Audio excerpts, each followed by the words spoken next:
Hi, this is Kay Dickerson, and it's good to see you again. In this lecture, we'll be covering framing the question that you're going to address in your systematic review. This is a very important topic because if we get the question right, everything else will follow. We're going to start with Section A and talk about resources that you can use when you're trying to decide how to frame your question. You'll work as a group to frame your question, and it will take you at least one session to get it right, maybe more. But there are resources you can use, that is, books and other resources to help you along the way.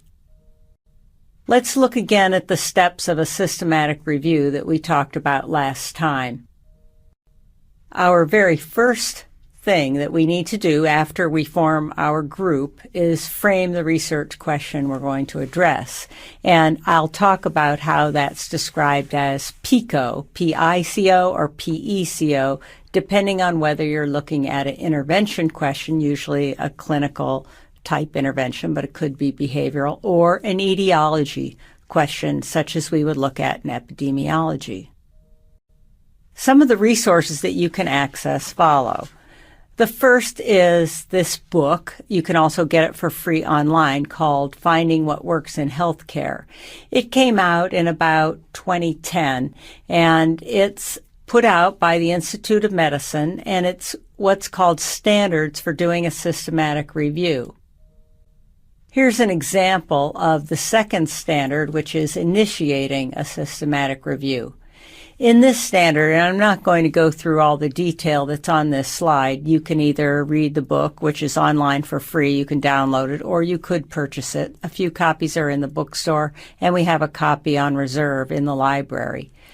The first step is establish your team, which is what we are doing right now. The second is to manage the bias and the conflict of interest within your team and ensure that you have stakeholder input. Who are the important people who might have input into the issues that you're discussing? It might be an environmental epidemiologist if you're looking at that type of question, or it might be a clinician. It would probably definitely include a consumer or a patient.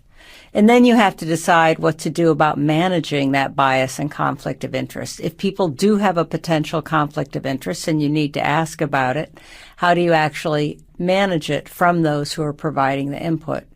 And then finally, we get to what I'm going to talk about today, which is formulating the topic or framing the question.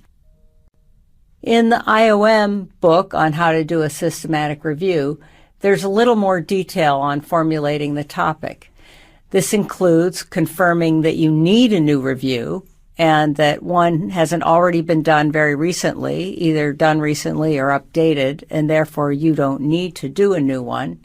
You need to develop an analytic framework if you're going to do that, and we'll talk about that briefly at the end of this lecture. It's an optional part of our course, but it is one of the IOM standards.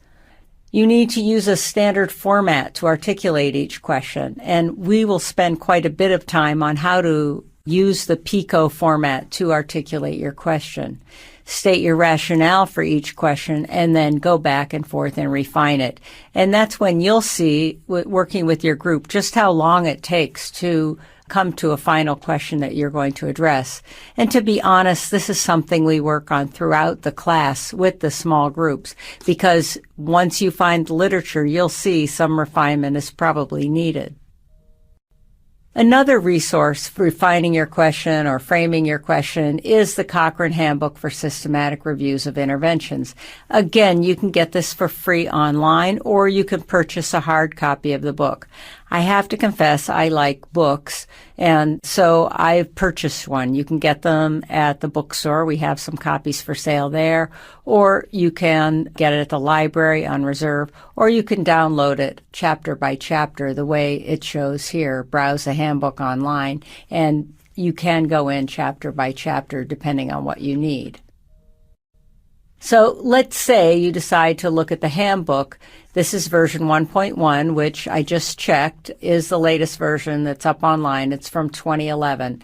And defining the review question is found in Chapter 5, and you can see there are separate sections under it for how to define the question and the eligibility criteria, what type of participants will you have, what type of interventions will you have, and so forth. And we'll go through all of these topics in a little more detail. But I'm just showing you here about the resource that you can use if you want to go back to the Cochrane Handbook to look to see about framing your question. You do not need to use both of these sources. It's just if you've chosen one to be your major resource for this class, here's where you find the information you need. And then finally, in Chapter 5, there are some criteria and key points that you might want to take into consideration when you're defining your question that you're asking, when framing it. So, for example, I'm not going to go through this in a lot of detail. You start in the key points with a well-framed question. You need to specify the PICO. And with the Cochrane Handbook, there's a focus on interventions, but in this class, we're also focusing on etiology or environmental inborn characteristics of people. So that would be PICO as in PECO.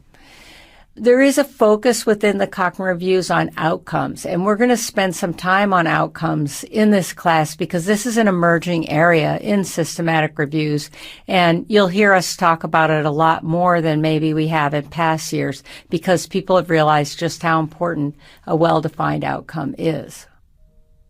So that's it for Section A, talking about resources you'll use for framing your question.